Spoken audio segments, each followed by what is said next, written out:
Good morning, good afternoon, and good evening around this quivering, terrified, trembling globe of ours. From Iran to Tel Aviv, certainly, from Kiev to Moscow, the world faces the threat of looming global war. And all of you watching the show are well informed to know exactly what that means. The problem is virtually the entire population of the world does not know, does not appear to care. While I love watching the World Cup too, even reeling after not exactly the shock, but the predictable expectation of the US being knocked out by Belgium, there are other things of greater import in the world. President Trump is losing it in dealing with Iran. He is back in the Israelis' pocket. He is certainly in the G7's pocket and in the pocket of NATO.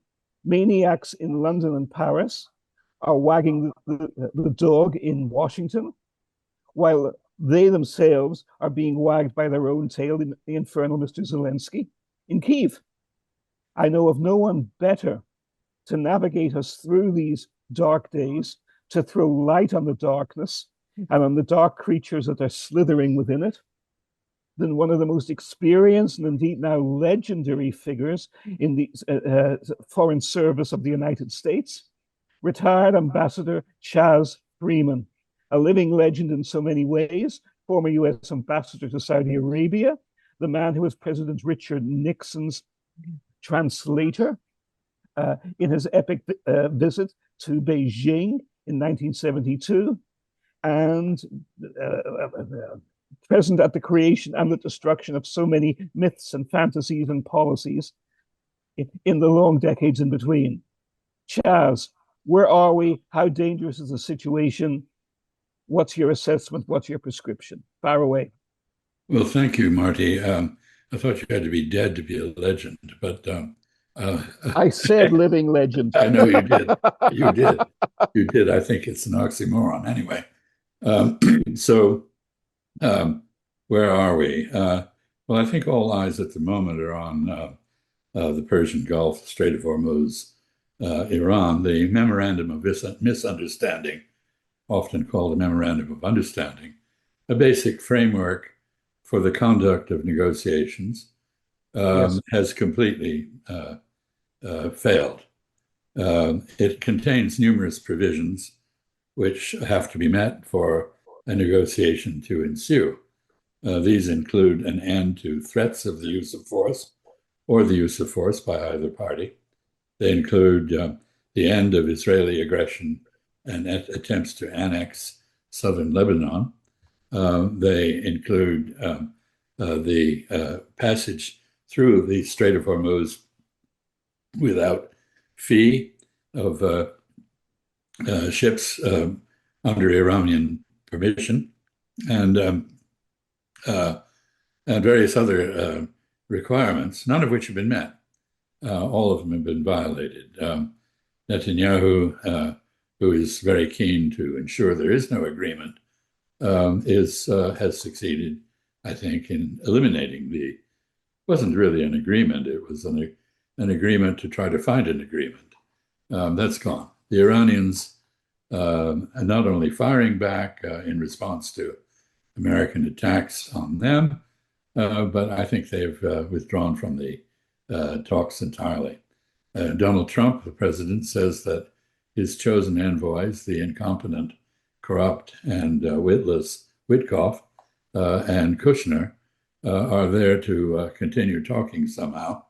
But since they have twice participated in providing a deceitful decoy while surprise attacks were mounted against Iran, they have no credibility at all with Iran, which doesn't want to talk to them in any event.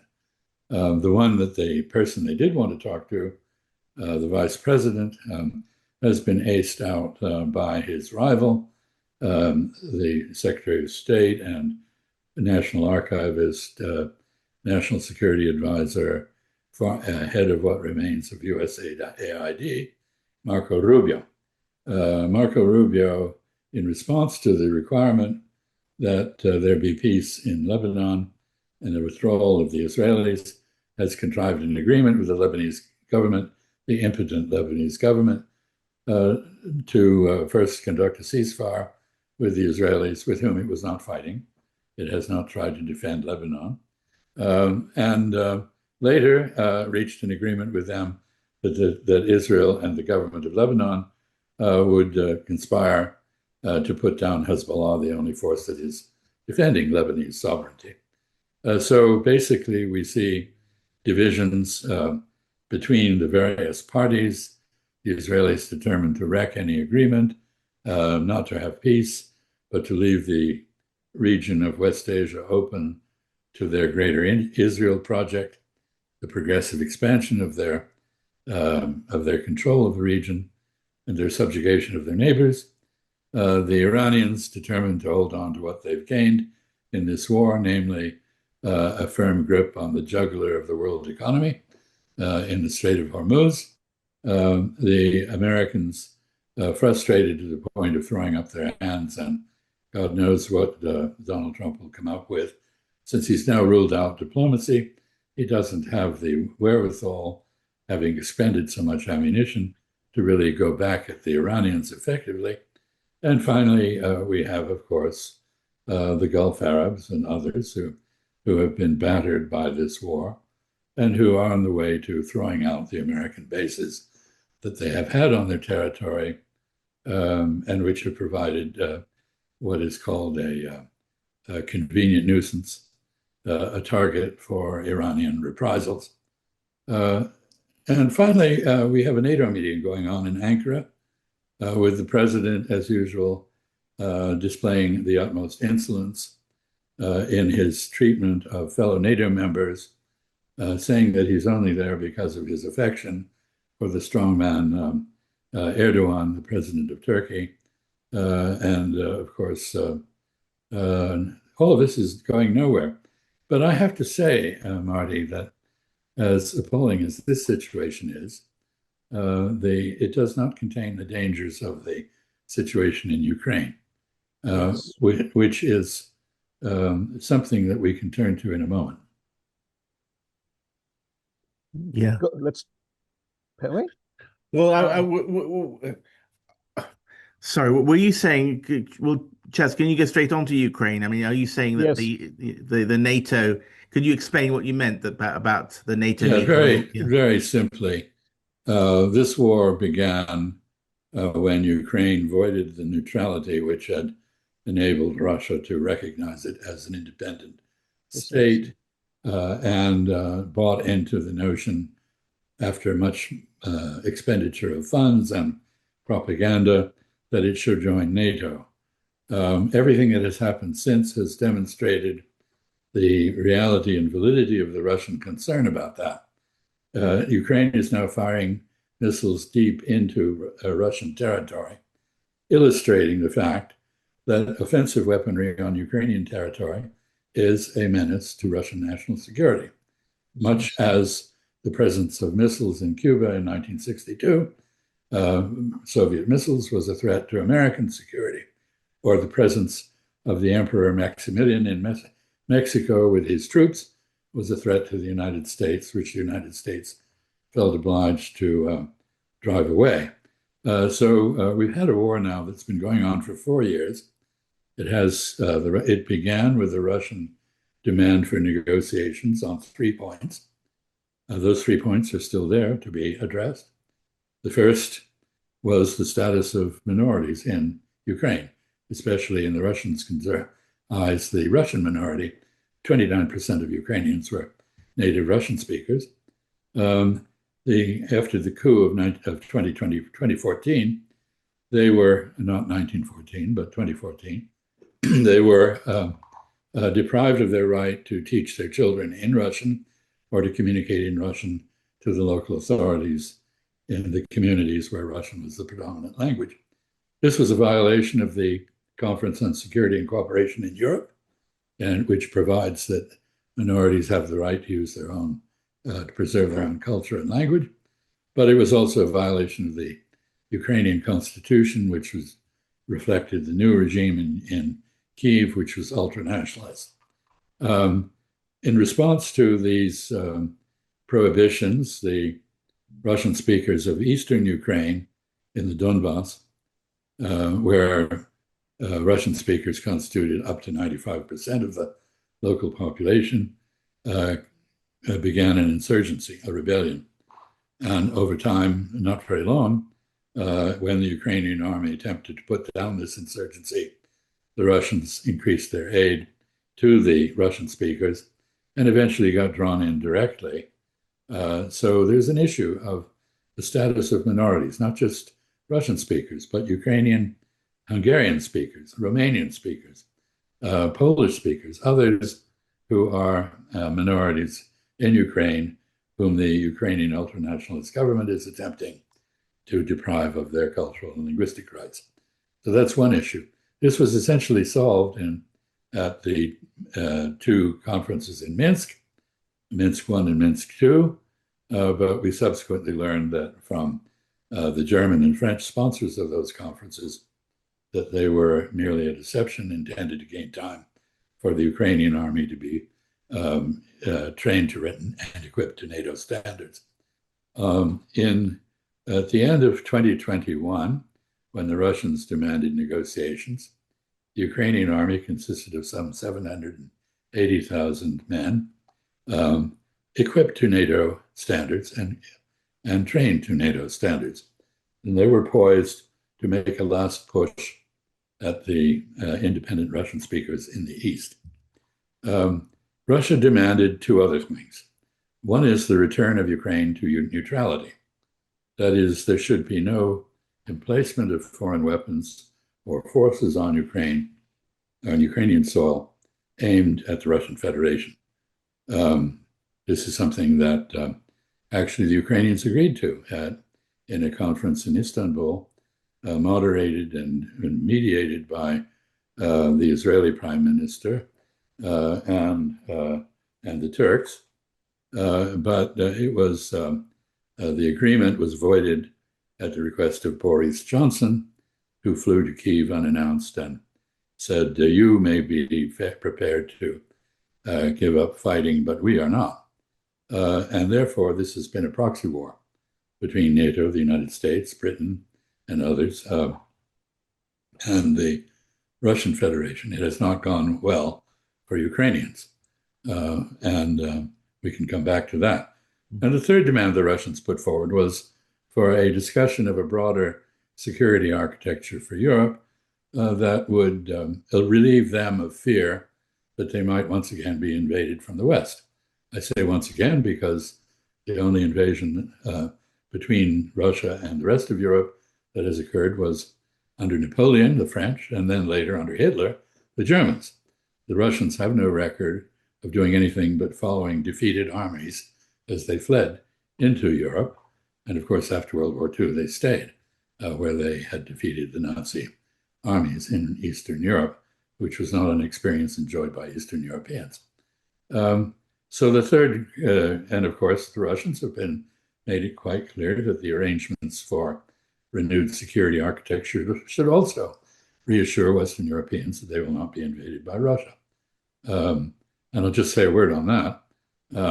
I think the British, starting with the Crimean War and based on their desire to divide and manipulate European politics to their own advantage, gained an innate and strong sense of Russophobia, which they have communicated successfully to the rest of Europe. So the Europeans can't even agree to talk to the Russians. They fear that doing so would somehow reward the Russians for their insidious nature. And of course, if you don't talk to people, you're left with fighting them as an alternative. And the Europeans were quite willing to fight to the last Ukrainian, which unfortunately we're on the verge of. So I would say that this is very dangerous, and let me specifically name the danger in Britain in particular, but others as well. There are now factories producing long-range missiles for strikes by the Ukrainians deep into Russia. In Britain, there's a lot of boasting about this because the missiles have been created without American components. and are therefore not subject to American restraint or constraints. I think the Russians have had it. They have made two conclusions. First, there's no point in talking to the United States because the United States doesn't know what it's doing, is incapable of keeping its word, it does not even keep records of the discussions, is entirely amateurish, and is led by someone who is flighty, rude, insolent, and unpredictable. Therefore, no point in talking. The situation will have to be solved on the battlefield. All the more so because the Europeans, far from having reverted to diplomacy, which they, after all, invented, are hell-bent on a war going on with Russia. And the Russians have concluded that Europe, the EU, and NATO have basically declared war on Russia. Therefore, this is going to get resolved by force, not by diplomacy, if it's resolved at all. And I'm afraid those factories in the UK and elsewhere may very well suffer an accident or two, either from sabotage or, more ominously, from a direct missile attack. Mm-hmm. And that's in part because Article 5 of the NATO treaty has been put into such doubt by our fearless leader, Donald Trump, who is in Ankara, busily insulting other NATO members and declaring that NATO is worthless and cheats the United States and various other things, which does not inspire confidence on the part of Europeans. But I would say the Russians are prepared to talk. The Europeans are not. The United States is incapable of talking. And this creates a very dangerous situation indeed, as Russia counter-escalates against the deep strikes it is suffering from Ukraine with European support. So, How far are the Russians likely to go next, Chas? Could this go nuclear, and could it go nuclear soon? I don't see it going nuclear.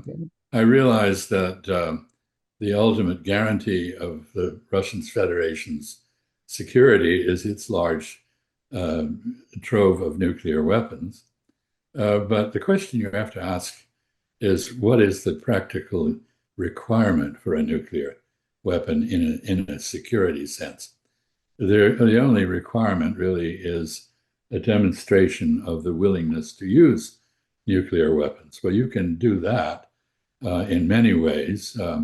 You can fire a missile on your own territory and do a test to show that you have the capability and you're prepared to exercise it. But there are no concentrations of troops or major industrial facilities that can't be dealt with by conventional weaponry. And the Russians have a very ample supply of the drones and the various sorts of conventional weapons, that missiles and the like, that they need to deal with this. They're showing this with the savage attacks on Kyiv at the moment.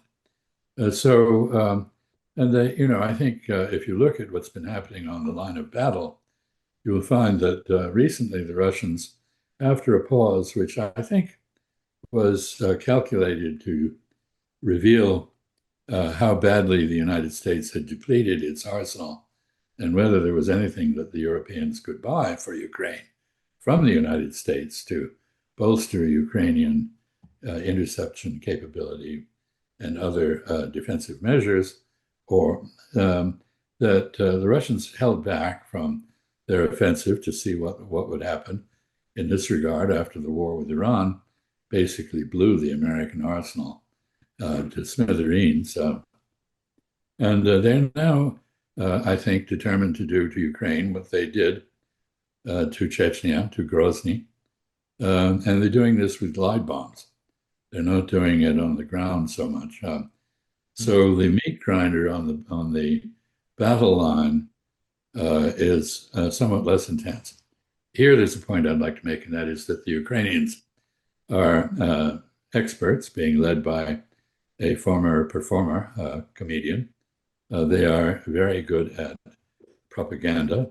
They have great help from Western advertising agencies and others in promoting a propaganda line. And one of the main things they've done, for reasons of bolstering their own morale as well as keeping the West in the fight, has been greatly exaggerating Russian casualties. They have put forward absolutely preposterous numbers, despite the fact that the two sides are exchanging corpses. They're exchanging the dead, the Ukrainian dead and the Russian dead, and the ratio has been about 37-1, with the 37 being the Ukrainians. So the Russians have clearly suffered terribly in this war, but not to the extent of the Ukrainians.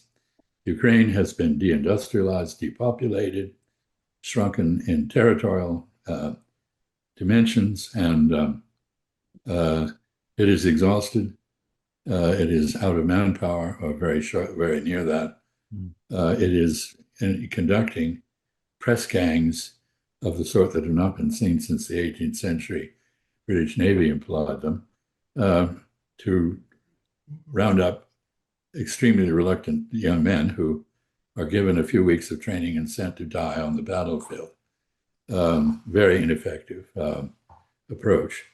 So I think when Vladimir Putin says the war is almost over, he means he's determined to use force to bring it to a conclusion. And if Europe decides to get in the way with these special weapons designed for use against Russia, it is taking a huge risk.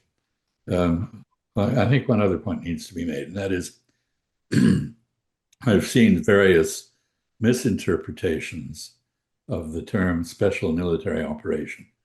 What does it mean? It means this is a limited war from Russia's point of view. It does not want to escalate it into a pan-European war.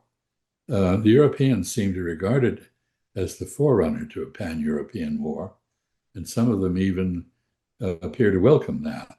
If so, they are going to be very badly battered and chastened by the results.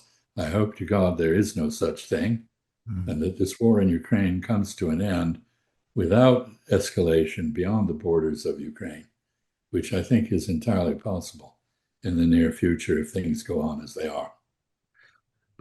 Chaz, I can't understand the Europeans because, or the British have a terrible military force, and they don't have any functioning ships. The Royal Navy doesn't have its submarines on patrol.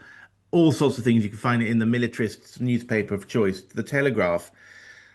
At the same time, Trump, they can't rely on American Article 5, either for Britain. I mean, we know specifically through the Washington Post or the Wall Street Journal that Trump won't guarantee the Baltics, with Article 5 guarantees, or even Poland.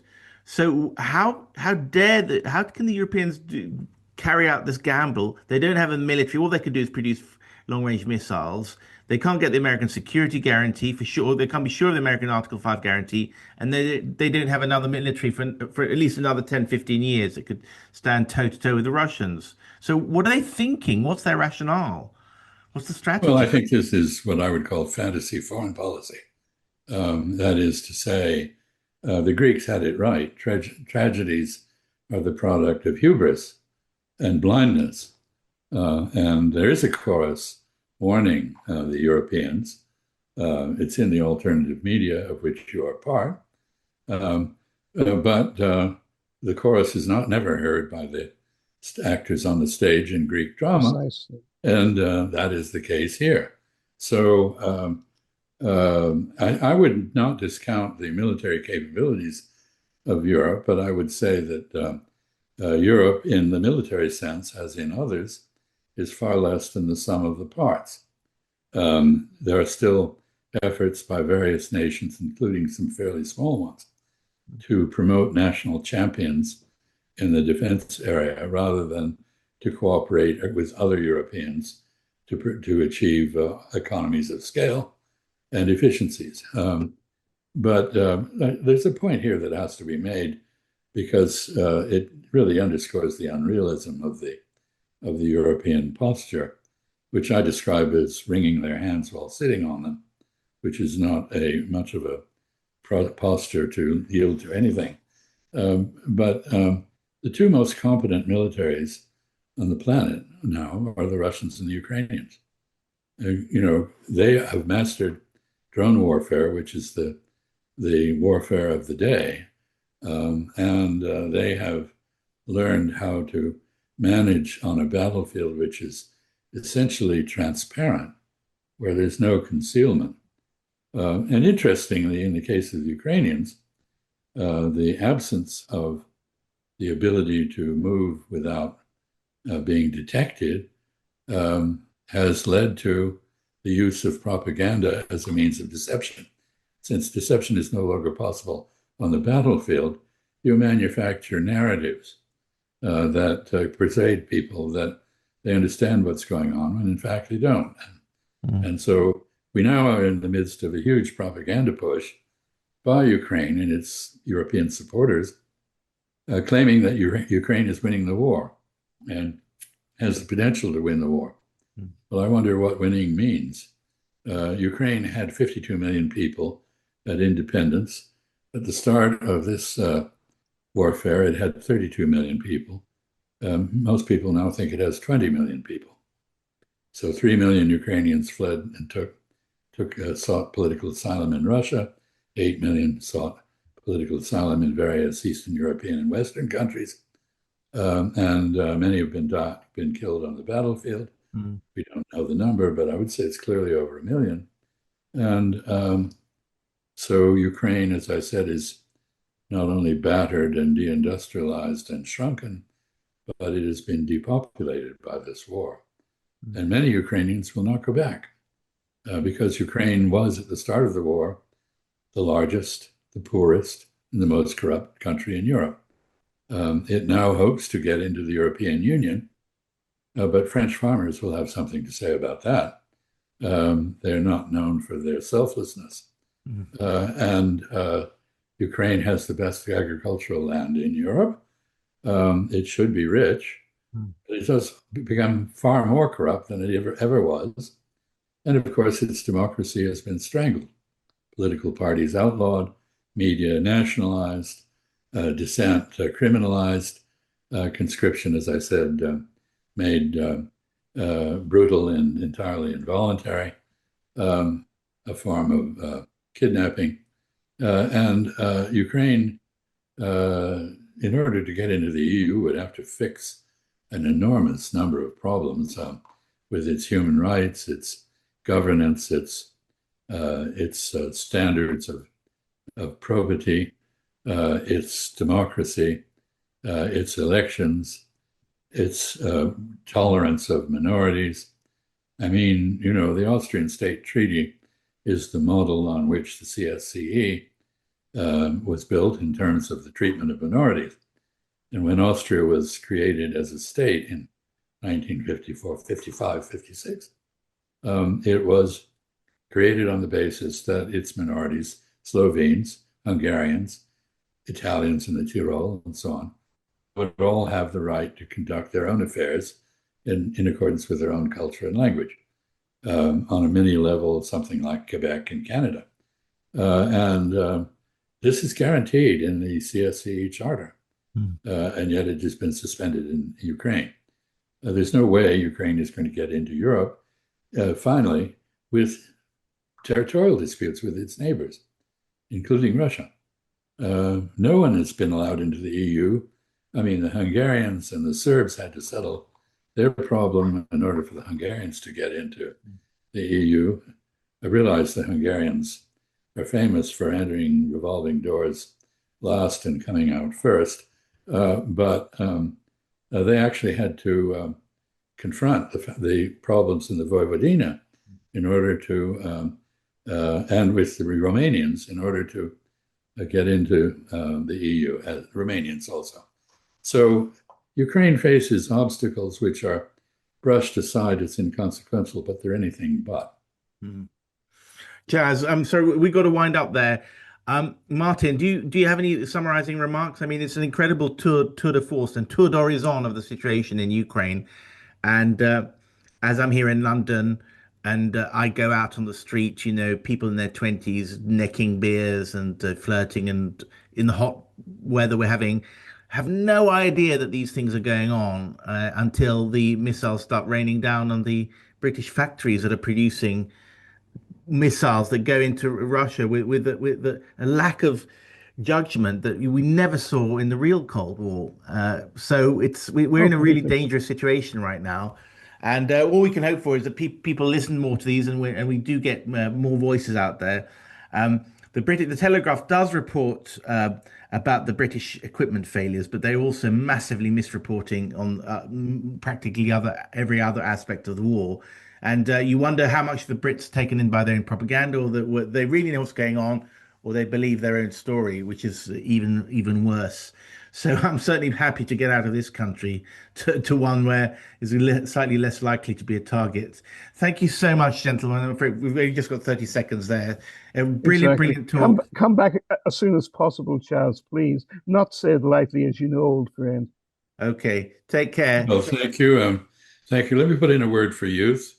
I Yeah, once had it, and you're supposed to drink beer and have fun when you're young. Um, exactly. Okay, thank you. And when you're old. And when oh, you're that old. too. Whiskey when you're old.